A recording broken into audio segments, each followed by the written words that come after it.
बोल रहा था मोबाइल के बारे में, मोबाइल का आप सही इस्तेमाल करें। अगर मोबाइल के बारे में बोलूं तो टाइम निकल जाएगा। आइए, ये पांचवी चीज हो गई, छठी चीज। लेकिन हाँ, जाने से पहले आपको और एक चीज बताकर चला जाता हूं। नौजवानों, मोबाइल का इस्तेमाल करो, यकीनन मोबाइल का इस्तेमाल करो। मोबाइल का इस्तेमाल करने में कोई हर्ज नहीं है, लेकिन हाँ, सही जगह पर मोबाइल का इस्तेमाल करो। आज कितने नौजवान हैं कि मोबाइल में पबजी गेम खेलते हैं, रात के 2 बजे 3 बजे तक पबजी गेम खेलते हैं, अपना वक्त मोबाइल के पीछे बर्बाद कर देते हैं। बहुत सारे नौजवानों का हाल तो यह है कि जब तक मोबाइल की बैटरी डिस्चार्ज ना हो जाए, जब तक मोबाइल स्विच ऑफ ना हो जाए, रात को तब तक वो नहीं सोते। मेरे भाई, अपने वक्त की भी अहमियत को जाने कि जो आपके पास आज वक्त है, ये जो आपके पास आज टाइम है, आप इसको सही जगह पर लगाएं। मोबाइल की जगह में आप इसको मोबाइल पर आप इसको बर्बाद ना करें, क्योंकि एक हदीस है, हदीस याद आ गई। अल्लाह के प्यारे नबी जनाब मोहम्मद रसूलुल्लाह सल्लल्लाहु अलैहि वसल्लम बयान फरमाते हैं कि निअमतानि मग़बूनुन फीहिमा कसीरुन मिनन नास अस्सिहत वल फराग। क्या इसका माना? अल्लाह के नबी बयान फरमाते हैं कि लोगों के पास 2 ऐसी नियामत हैं कि लोग उसकी कदर नहीं करते, लोग उसकी कदर नहीं करते। वो 2 नियामत क्या है?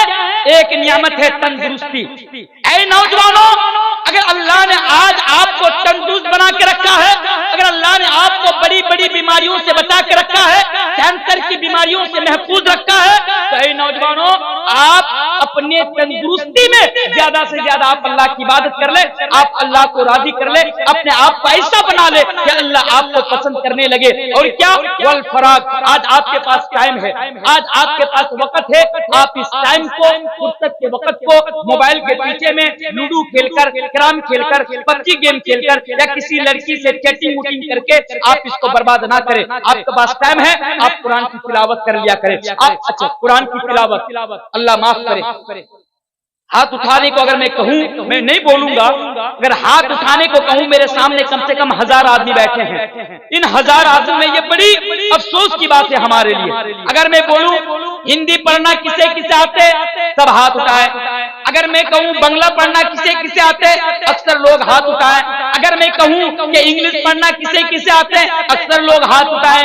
अगर मैं कहूं कुरान पढ़ना किसे किसे आता, तो वो कहेगा मौलाना साहब हमें तो कुरान पढ़ना नहीं आता। ये अफसोस की बात है मेरे भाई। आज हमारा नौजवान दीनी तालीम हासिल करने के पीछे क्यों है? आज नौजवान, अक्सर नौजवानों से बात कर रहा हूं जो मदरसा में पढ़ रहे हैं, उनकी बात छोड़ करके इन्हें कुरान पढ़ना तक नहीं आता। यह कुरान की एक आयत को भी सही ढंग से नहीं पढ़ सकता, इससे कुरान की एक सूरत भी याद नहीं है। आपको मालूम है, कुछ दिन पहले की मैं आपके सामने बात कर रहा हूं, एक लड़का देखने जाने का इत्तेफाक हुआ। लड़का देखने को गया, लड़का बड़ा खूबसूरत, लड़का बड़ा हैंडसम। उसे सवाल किया गया, आपको कुरान की कोई सूरत याद है? तो बोला कि याद है। बोला कि आप एक सूरत पढ़ के सुनाइए। तो बोला अल्लाहुम्मा बारिक लना, अल्लाहुम्मा बाइद बनी, ये जो सना है वो पढ़े। तो कुरान की सूरत पढ़ो तो वो अल्लाहुम्मा बाइद बनी पढ़ के सुना रहे। ये हाल है आज हमारे नौजवानों का। अरे भाई, देखिए एक मौजू से हटकर न दूसरा मौजू कैसे बोल सकता हूँ? उसके लिए भी तो प्रिपरेशन लेना पड़ता है, बोलना पड़ता है। अब क्या बोलूं अचानक से? बात सुनिए, किसी मौजू को बोलने के लिए फिर से मुझे अलग 1 घंटा का टाइम दीजिए, फिर मैं बोलूंगा इंशाअल्लाह। क्योंकि आप लोगों ने मुझे एक मौजू दिया कि आप जवानों के ऊपर बोल रहे हैं, अब फिर बोल रहे हैं कि उसके ऊपर बोलिए, तो थोड़ा तो लगेगा ना। और रही बात कि अभी आचार संहिता भी लागू है यहाँ पे, तो मैं बहुत ज्यादा बोल भी नहीं सकता, क्योंकि आज ना वो लोग भी इस उम्मीद में हैं। आज तो ये जो बड़े बड़े न्यूज चैनल है, मैं नाम लेके बोल के जा रहा हूँ, आपका आज तक, एबीपी न्यूज, उसके बाद टाइम्स नाउ, नव भारत, ये जो बड़े बड़े न्यूज चैनल है, ये लोग ना सिर्फ इस उम्मीद में लगे रहते हैं कि ये लोग कहाँ जाते हैं, मौलाना तनवीर कहाँ जाते हैं, मौलाना जर्जीज कहाँ जाते हैं, फला कहाँ जाते हैं। इन लोगों के टारगेट में भी हम लोग हैं। अच्छी बात भी बोलते हैं ना, तो ये लोग उसको तोड़ मड़ोड़ कर उसको न्यूज रूम से चला देते हैं और कहते हैं कि देखो ये हमारे भावनाओं को ठेस पहुंचा रहा है। और आप देखिए अभी की डेट में मौलाना जर्जीज के बाद अगर सबसे ज्यादा किसी के बारे में गलत न्यूज चलाया जाता है तो मेरे बारे में चलाया जाता है। इसीलिए बहुत कुछ सोच समझ कर बोलना होता है। आप लोगों को सुनने में मजा आता होगा, लेकिन जब हम लोग बोलते हैं किसी चीज को तो फिर उसको बोलने के बाद मैंने क्यों बोला उसकी सच्चाई भी लोगों के सामने बयान करनी होती है। अब मान लीजिए अगर एक मिसाल के साथ मैं आपके सामने पढ़ के चला जाता हूँ, एक चीज है तौहीद के ऊपर। एश एशाय माम है सत्तन निस्कानी दसत्रा जा त्रिविडी शित्तन निवर्तानि सहस्रा दस गौनामा यचित यो यो पिम्मिम्मा, ये यजुर्वेद का मंत्र है। यचित यो यो पिम्मिम्मा नस्तस्मा देवी सोरीसा। आपको मालूम है अगर मैं इसकी वजाहत करूं कैसे कर सकता हूं? अच्छा, तो जो मैं आप लोगों के सामने बोल रहा था कि आप मोबाइल का सही इस्तेमाल करें, अपने गलत फ्री के औकात को, फुर्सत के वक्त को आप गलत जगह पर इस्तेमाल ना करें। आइए पांचवी चीज, 10 मिनट का मेरे पास टाइम है, पांचवी चीज इसके ऊपर आपको बात करते हैं इंशाल्लाह। तो पांचवी चीज क्या है? नौजवानों के बारे में, जहन भी भटक गया। हाँ, पांचवी चीज ये है, आज हमारा जो नौजवान है ना, अल्लाह माफ करे, आज ये अपने दिल में किन किन लोगों के लिए मोहब्बत बैठे हुए हैं। आज हमारा नौजवान कपड़ा पहनेगा तो शाहरुख खान की तरह, जूता पहनेगा तो सलमान खान की तरह, बाल रखेगा तो विराट कोहली की तरह, अगर बाल रखेगा धोनी की तरह, दाढ़ी रखेगा तो विराट कोहली की तरह। पता नहीं आज हमारा नौजवान किन किन की मोहब्बत में आज पड़े हुए हैं। मेरे भाइयों नौजवानों, आइए एक पैगाम मैं आपको देकर जाना चाहता हूँ कि जो आपका दिल है ना, इसके अंदर अगर किसी के लिए मोहब्बत हो तो इन लोगों के लिए नहीं, जिन लोगों का मैंने नाम लिया, क्या फायदा इन लोगों की मोहब्बत अपने दिल में बैठा कर। अगर इन लोगों की मोहब्बत आप दिल के अंदर बैठाएंगे ना, आपकी दुनिया भी बर्बाद होगी, आपकी आखिरत भी बर्बाद होगी। इस दिल के अंदर अगर किसी के लिए मोहब्बत पैदा करनी हो, इस दिल के अंदर अगर किसी के लिए मोहब्बत बैठानी हो, तो मेरे भाई अल्लाह तबारक व तआला के प्यारे रसूल जनाब मोहम्मद रसूलुल्लाह सल्लल्लाहु अलैहि वसल्लम की मोहब्बत बैठा दीजिए। एक हदीस पढ़ दूं फिर बात खत्म करूं। अल्लाह के प्यारे नबी जनाब मोहम्मद रसूलुल्लाह सल्लल्लाहु अलैहि वसल्लम के पास एक सहाबी आते हैं। हदीस के रावी हजरत अनस इब्न मालिक रज़ियल्लाहु तआला अन्हु है। अल्लाह के नबी सवाल कर रहे हैं, ऐ अल्लाह के नबी, ये मेरा छठा पैगाम मैं नौजवानों के लिए रख कर जा रहा हूँ। हजरत अनस इब्न मालिक रज़ियल्लाहु तआला अन्हु बयान करते हैं कि एक सहाबा, एक आदमी अल्लाह के प्यारे नबी जनाब मोहम्मद रसूलुल्लाह सल्लल्लाहु अलैहि वसल्लम के पास आया। आने के बाद नबी करीम जनाब मोहम्मद रसूलुल्लाह सल्लल्लाहु अलैहि वसल्लम से सवाल किया, या रसूल अल्लाह, ये अल्लाह के रसूल, आप बताइए कि क़यामत कब आएगी। बड़ी इंपॉर्टेंट हदीस में आप लोगों के सामने बयान करके जा रहा हूं। नबी से पूछा गया मतस्सा, अल्लाह के नबी आप बताइए कि क़यामत कब आएगी। अल्लाह के नबी ने बयान फरमाया कि तू मुझे सवाल कर रहा है, तू मुझे पूछ रहा है कि क़यामत कब आएगी, चले ये बता कि तूने क़यामत के लिए तुमने क्या तैयारी करके रखे हो, तुम्हारे पास क़यामत की क्या तैयारी है। उस आदमी ने जवाब दिया, या रसूल अल्लाह, ये अल्लाह के रसूल, मेरे पास तो क़यामत की बहुत ज्यादा तैयारियां नहीं है, मेरे पास तो क़यामत की बहुत ज्यादा तैयारियां नहीं है, लेकिन अल्लाह के नबी, मैं अल्लाह और अल्लाह के रसूल से मोहब्बत करता हूँ।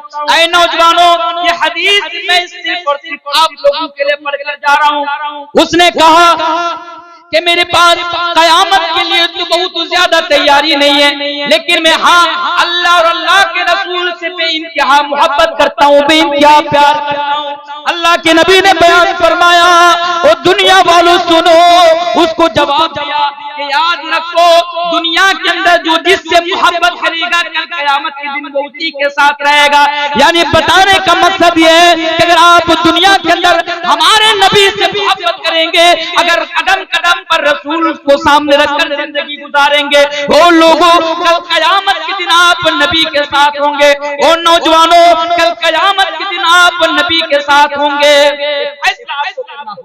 फैसला आपको करना होगा। क़यामत के दिन आप हीरोओं के साथ रहना चाहते हैं, क्रिकेटर लोगों के साथ रहना चाहते हैं, या किनके साथ, या नबी के साथ रहना चाहते हैं। नबी ने बयान फरमाया, अनस इब्न मालिक हदीस बयान फरमाते हैं कि दुनिया के अंदर जो जिससे मोहब्बत करेगा कल क़यामत के दिन वो उसी के साथ रहेगा। दुनिया से मेरे रसूल से मोहब्बत करो ऐ नौजवानों, कल क़यामत के दिन मेरे रसूल मेरे साथ रहोगे। फैसला तुम्हारे ऊपर मैं छोड़ के जा रहा हूं। अच्छा, मोहब्बत का दावा भी सब करते हैं, इसको भी जरा ऐड कर दूं ताकि पता चले।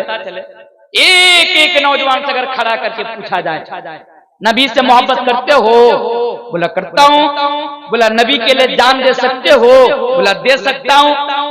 यानी मोहब्बत का दावा सब करते हैं, लेकिन मेरे भाई ये जो मोहब्बत की बात यहाँ पे हुई कि नबी से जो मोहब्बत करेगा कल क़यामत के दिन वो नबी के साथ रहेगा, तो मोहब्बत का माना क्या मालूम है? एक छोटी सी चीज आप अपने ज़हन के अंदर याद रखिएगा, मोहब्बत का माना ये है कि नबी की इताअत। अगर दुनिया में आप नबी की इताअत करेंगे, कल क़यामत के दिन आप नबी के साथ रहेंगे। और एक हदीस के अंदर भी है, अल्लाह के नबी ने बयान फरमाया, कुल्लु उम्मती यदखुलूनल जन्नत इल्ला मन अबा, कि जो मेरी इताअत करेगा मेरी उम्मत का हर एक फर्द जन्नत के अंदर जाएगा। वो लोग जन्नत के अंदर नहीं जाएगा जो जन्नत में जाने से इनकार करता हो। पूछा अल्लाह के नबी, वो कौन लोग है जो जन्नत में जाने से इनकार करता हो? नबी ने कहा, मन अतानी दखलल जन्नह, जो मेरी इताअत करेगा वो जन्नत में जाएगा, जो मेरी नाफरमानी करेगा वो जहन्नम में जाएगा। इताअत करनी होगी। अब आप जरा देखिए, आपके समाज में कितने ऐसे नौजवान हैं जो मोहब्बत रसूल का दावा करते हैं, पर उनके चेहरे पर देखिए दाढ़ी नहीं है, दाढ़ी नहीं है उनके चेहरे पर। अगर ऐसा नौजवान आपको मिले कि चेहरे पर दाढ़ी नहीं है और वो ये कह रहा है कि मैं नबी से मोहब्बत करता हूँ, तो उसके मुंह के ऊपर आप बोल देना कि तू दुनिया का सबसे बड़ा झूठा है, तुझसे बड़ा झूठा दुनिया के अंदर कोई नहीं है। अगर नबी से मोहब्बत है तो तेरे चेहरे पर दाढ़ी क्यों नहीं है? तो पता क्या चला, जिन लोगों के चेहरे पर दाढ़ी नहीं, मेरे भाई उनके दिल में रसूल के लिए मोहब्बत नहीं, क्योंकि ये रसूल की इताअत को नहीं कर रहे हैं। अच्छा, और एक चीज, हमारे समाज के अंदर कितने ऐसे नौजवान हैं जो कहते हैं कि मैं रसूल से मोहब्बत करता हूं। देखिए कि उनके गले में ताबीज लटक रहा है, ताबीज लटक रहा है। बोला तूने ताबीज क्यों लटकाया? बोला कि मौलवी साहब ने दिया। बोला मौलवी साहब ने ताबीज दिया? बोला हाँ मौलवी। बोला क्यों दिया? बोला बिस्तर पर पेशाब कर देता इसलिए मौलवी साहब ने दिया।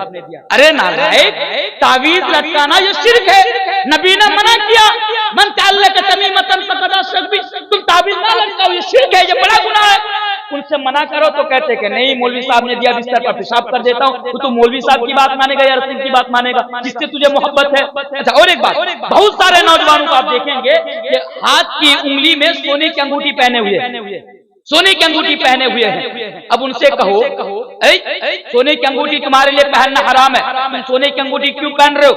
तो क्या जवाब देगा मालूम है?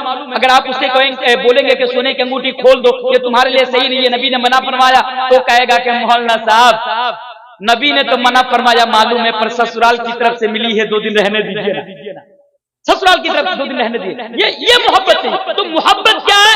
मोहब्बत ये है कि अल्लाह के नबी ने एक साहबा को देखा कि हाथ की उंगली में सोने की अंगूठी है, नबी निकाल कर फेंक दिए, नबी वहां से चले गए, सोने की अंगूठी पड़ी रही। लोगों ने कहा जा सोने की अंगूठी उठा ले, उसने कहा कि नहीं मैं नहीं उठाऊंगा, क्योंकि नबी ने कहा कि ये मेरे लिए जायज नहीं है।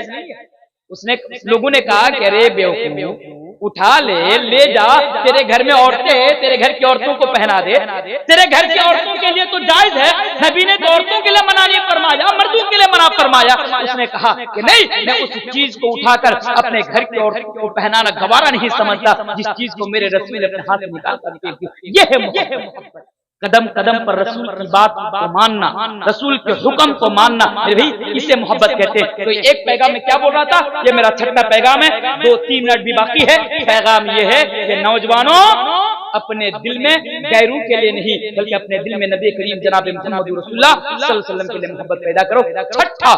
छठा 7वां पैगाम नौजवानों के नाम मेरा ये है कि नौजवानों नमाज का एहतराम करो। नमाज यार, हमारी मस्जिदों का हाल ये, इमाम साहब बैठे हुए इस गांव के, इनसे भी पूछ लीजिएगा, हमारी 3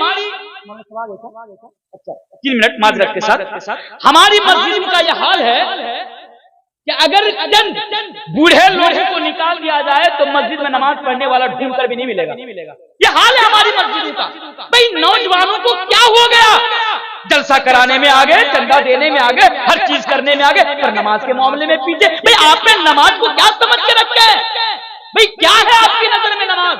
मालूम है इस्लाम कबूल करने के बाद, ईमान के बाद सबसे ज्यादा अगर कोई अहम इबादत है तो नमाज है।